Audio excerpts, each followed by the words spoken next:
मुझे डर है कि पाक सेना कहीं भारत पर परमाणु हमला न कर दे। पाक सेना के परमाणु हमले से भारत का तो कुछ नहीं बिगड़ेगा, लेकिन पाकिस्तान दूसरे दिन का सूरज नहीं देख पाएगा। ये बातचीत थी भारतीय पूर्व प्रधानमंत्री अटल बिहारी वाजपेयी और पूर्व अमेरिकी राष्ट्रपति बिल क्लिंटन के बीच की। और इस बातचीत के बाद भारतीय सेना ने जो कुछ किया वो आज भी इतिहास है। बात करते हैं शुरुआत से। कारगिल सेक्टर नियंत्रण रेखा यानी LOC 168 किलोमीटर तक फैली है, जो पश्चिम में काबल गली से पूर्व में चोरबतला तक है। इस लड़ाई की शुरुआत 3 मई 1999 को ही हो गई थी, जब पाकिस्तान ने कारगिल की ऊंची पहाड़ियों पर 5000 से भी ज्यादा सैनिकों के साथ घुसपैठ कर कब्जा जमा लिया था। पाकिस्तान का मकसद था सियाचिन ग्लेशियर की लाइफलाइन NH-1D को किसी तरह काट कर उस पर नियंत्रण करना। 10 मई 1999 से भारतीय सेना ने पाकिस्तानी सैनिकों द्वारा कब्जा की गई ऊंचाइयों पर कब्जा करने के लिए ऑपरेशन विजय शुरू किया। और 26 मई को भारतीय वायुसेना ने ऑपरेशन सफेद सागर शुरू किया और पाकिस्तानी ठिकानों पर हवाई हमले शुरू कर दिए। भारतीय वायुसेना के 3 विमान MiG-21, MiG-27 और Mi-17 ने पाकिस्तान सेना पर हमले शुरू कर दिए थे।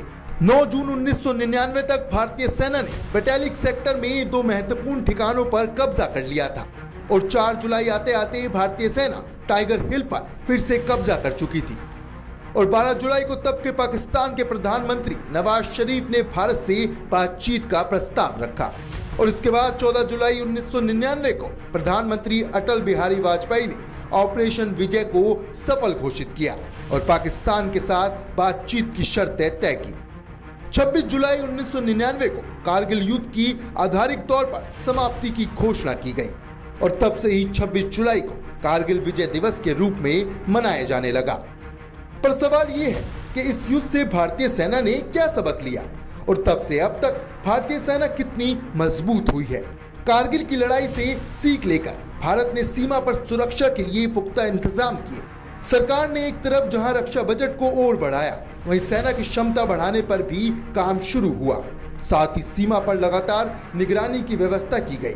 कारगिल की लड़ाई ने भारत को कुछ ऐसे सबक दिए जो सीखने बेहद जरूरी थे।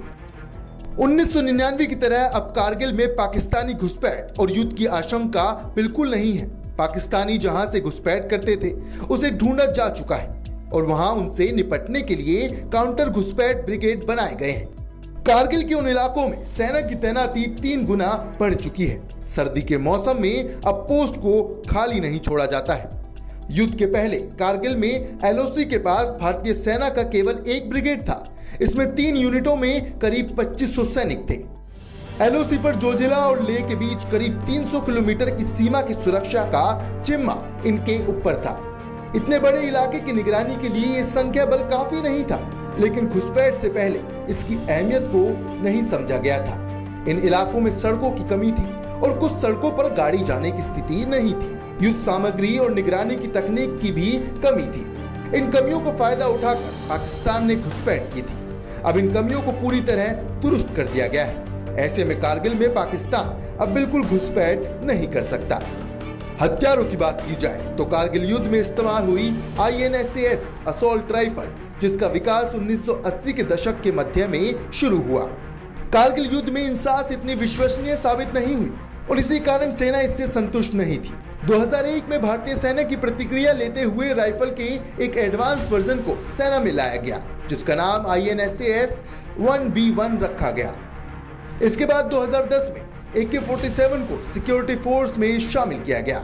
AK-47 असॉल्ट राइफल दुनिया के करीब 106 देशों में यूज की जाती है और इसके बाद 2022 में भारतीय सेना में सिग्सार राइफल को लाया गया, जिसका टारगेट रेंज AK-47 से दुगना यानी 600 मीटर है। अब बात करते हैं विमानों की। कारगिल युद्ध में पहला हवाई हमला 27 मई 1999 को किया गया था।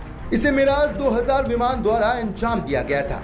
साथ ही भारतीय वायुसेना के पास MiG-21, MiG-27 और Mi-17 जैसे विमान भी थे और इस वक्त भारतीय वायुसेना के पास करीब 600 लड़ाकू विमान हैं। इनमें Sukhoi, MiG-29, Miraj 2000, Jaguar, MiG-21, तेजस और रफाल शामिल हैं। साथ ही वर्तमान में भारतीय वायुसेना की ताकत Su-30 MKI है। अब बात करते हैं रक्षा बजट की। हाल ही में पेश किए गए बजट में सेना को खर्च के लिए 6,21,940 करोड़ रुपए मिले हैं, जो दुनिया में फौज पर खर्च करने वाले देशों में चौथे नंबर पर हैं। भारत से आगे यूएसए, रूस और चीन है। कारगिल युद्ध के बाद कुछ और बदलाव भी किए गए हैं, जैसे एक पूर्णकालिक राष्ट्रीय सुरक्षा सलाहकार की नियुक्ति की गई, केंद्रीय इलेक्ट्रॉनिक इंटेलिजेंस एजेंसी का गठन किया गया, साथ ही तीनों सेनाओं की रक्षा इंटेलिजेंस एजेंसी का गठन किया गया। तो ये थी कहानी कारगिल युद्ध की और भारतीय सेना में इस युद्ध के बाद हुए बदलावों की। ऐसी ही तमाम जानकारियों के लिए देखते रहें रिपब्लिक भारत।